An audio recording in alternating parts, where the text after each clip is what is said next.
Hey, what's up, everybody? Sitting here in line, about to get an oil change in the Yukon. But does anybody besides remember when they used to display the prices?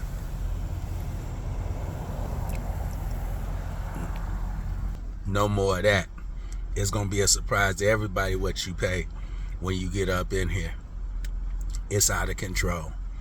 Hit that like button, comment, and please subscribe to the channel if you want to.